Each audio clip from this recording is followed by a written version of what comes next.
Hey everyone, welcome back to our channel. In today's video, I'm excited to share with you how to balance QuickBooks Online. Let's dive right in. On the left-hand menu, navigate to the Transactions and then select Chart of Accounts.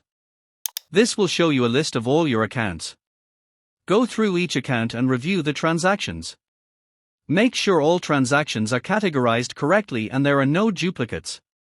Click on Reconcile under the Transactions menu. Choose the account you want to reconcile and enter the ending balance and statement date from your bank statement. Now, click on the Start Reconciling button to match your QuickBooks transactions with your bank statement. If there are discrepancies, make the necessary adjustments. This might include adding missing transactions or correcting errors.